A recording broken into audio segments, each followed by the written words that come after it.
What happened with Kalahari Rally and how it came about was in 2014, we were on our way back from a rally with my rally customers. My friend Simon Schimmel convinced me to start a rally in South Africa by the nature of our terrain that is just worldwide quality. And we've got 6-7 manufacturers in cars, the likes of Redlined Motorsport, Factory Toyota team, and Neil Woolrich from the Ford Factory team. You know, those are guys that build phenomenal Dakar winning cars.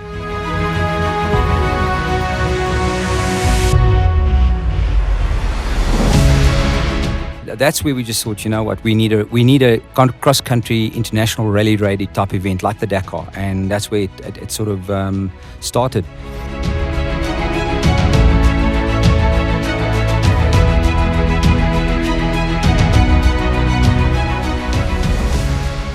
Terence here at Redline Motorsport.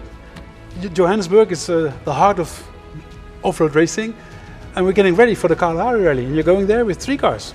Yeah, it's exciting for us. I mean, to have something that's very much like a mini Dakar, I suppose, in Southern Africa is good. You know, there's not the logistics of having to move everything around the world. So yeah, a 3-car team to the Kalahari. It's the first time that we will take on this event. But I think with COVID coming into play, our calendars have moved out, which basically allowed us as a team to go, you know. Yeah. What do you expect of this edition? From what I've seen over the years, we've watched it from a distance to look at the event. It obviously does look attractive. It looks really exciting. I mean, it's 7 days. It's not often you can get a 7-day cross-country rally raid event and in your own country. So you know, 3,800 kilometers, 6 good stages, some sand, the Kalahari Desert. So it looks like it's going to be a really good adventure. Yeah. What Kalahari Rally is about, it's a international rally raid, cross-country rally raid event, exactly the same as the Dakar Rally. And in actual fact, the Kalahari over the last 4 years has now become a Dakar qualifier. So it's the only event in Southern Africa that you can actually qualify for the Dakar Rally, and runs in exactly the same format. So competitors do 7 or 8 days, and they do 3,700 kilometers. And it's just long days, and that's exactly what Dakar is about. So it's very challenging, allows teams to set up their vehicles, set up their bikes for Dakar, and that's what Kalahari is about. My name is Nuno Santos. I'm the navigator from Angola Rally team, and this is João next to me, which is the driver. We are a team based in Angola. We've been racing the Angolan Off-Road Series since 2009. In 2019, we entered Kalahari Rally, and that's actually when we came across Motonetics and Werner. So we were supposed to race together that year, but then we had a funny event at the border. Because that didn't went very well, we talked to Werner, and Motonetics offered us a rental package for this race this year. Our main goal is to race Dakar one day, and we believe that Kalahari Rally, being close to us, is the best opportunity for us to prepare for that. The racing itself, the navigation, the distances, I think everything put together, it's the perfect experience that we can gather for Dakar. I'm Werner from Motonetics Racing. I'm here with Nuno and João from Angola, showing them all the ropes on how things work on this car, and what to do when you break like a belt, how to change the belt.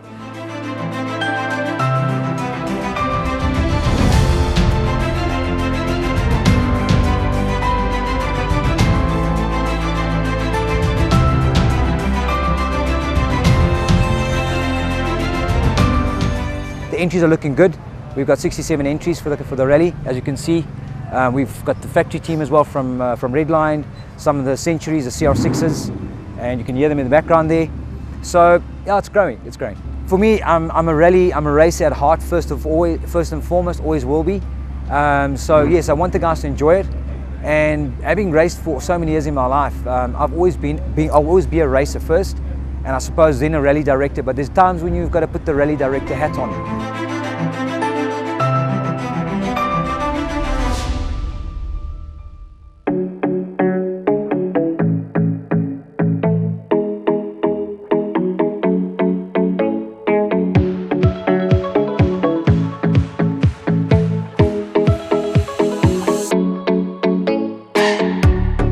essentially the 3,700 kilometers is broken up to, like we said, 7 days.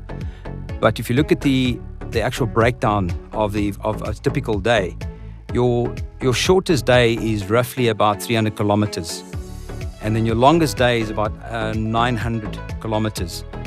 With Kalahari 2021, the bivouac, which is your camp area, overnight areas, will start in Mafeking. That's where the super special qualifier will start, as well as stage 1. Stage 1 will finish in Vryburg the next day. Stage 2 will finish in Rietfontein, which is right there on the Namibian border, about 5 kilometers from the Namibian border.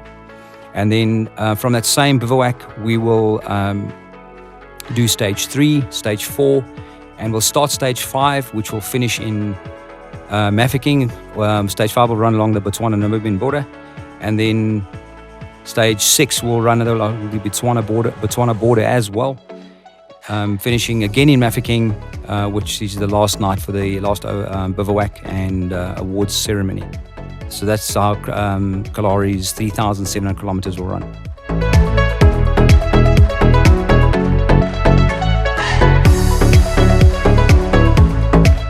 Kalahari Rally 2021 edition is all in place, all systems go, routes have been checked, our pre-run, our route opening team, they've checked the route, they've actually, on the stages now, they'll be finishing by when we start stage 2, they would have just finished the entire 7 stages. All the marshals training has been done, officials training, the international tracking timing with RBI Sport, the medics, the helicopter, all of that. So it's been an exceptional amount of planning for the last 12 months. And we're just looking forward to a fantastic event and a safe event for 2021 edition.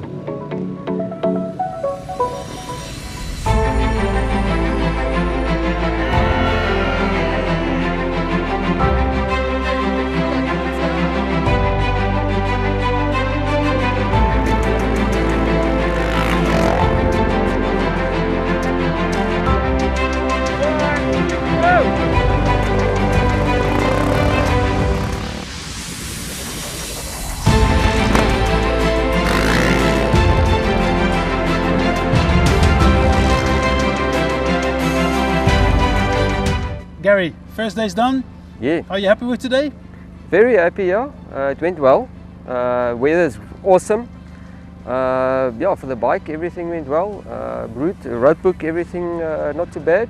Here and there, a bit of a mishap, but nothing serious, yeah.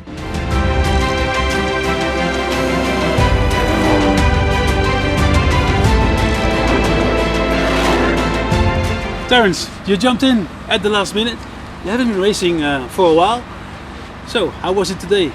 Back in the car again? Yeah, it was good. I think the nice thing about today is they gave us kind of a, let's say, a training opportunity, you know. So you're a bit rusty of nearly 2 years out of the car.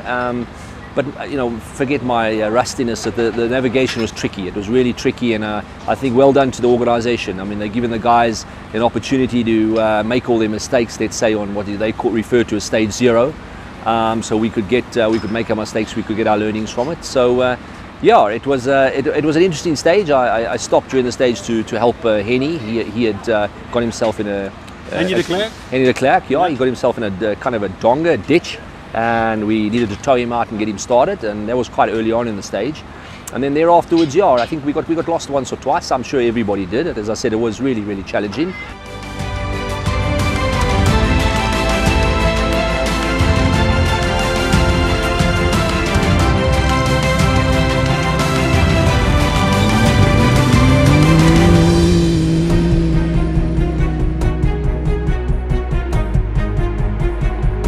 That was super special, done and dusted for all the competitors. The super special is there so competitors can actually test their navigational skills, get a good vehicle setup or bike setup without actually incurring any penalties for the next day. They do get penalties for the super special, but it'll only affect their starting order for the stage 1 proper. It definitely was a tester for a lot of competitors.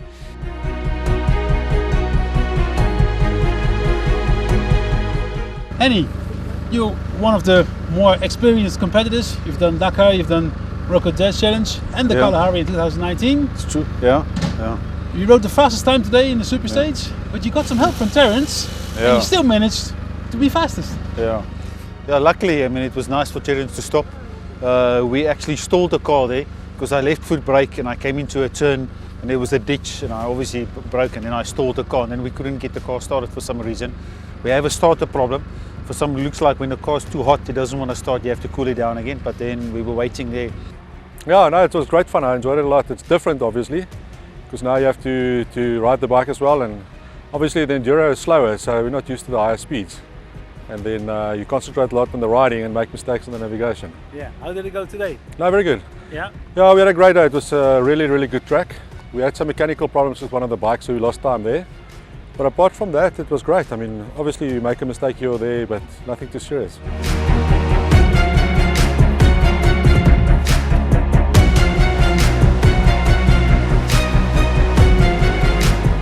On the motorcycle side, we had Willem de Tooy from Uppington, who actually won the motorcycle overall. On the side-by-sides, overall was won by the old man, can you believe it, Jeff Minute. Actually won it with 1 hour 43 minutes, which is a 100-kilometer super special. Moving to the FIA T1 V8 buckies and your 4x4s and your 7-litre V8s. That was actually won overall by a 5-litre V8 buckie, or 4x4, by Eben Basson and Gerard Skitter. And again, they're also preparing for Dakar, and they won it with 1 hour 26 minutes. Today was our first race, let's call it this format of driving. It's totally different a bit than your mindset, because you're driving for the next day. The navigation is quite different because we're already working on GPS headings. There's no physically route on your GPS, so your trip meter, your odo, basically, and your book, and then you've got the reference point on a waypoint. That's what you got for your navigation. So I would say 50-50 on navigation versus driver, but I would rather say it leans more to the navigation than driving. Tomorrow we've got the stage 1 proper, which is a long day, 700 kilometers for the boys. So we'll see you tomorrow.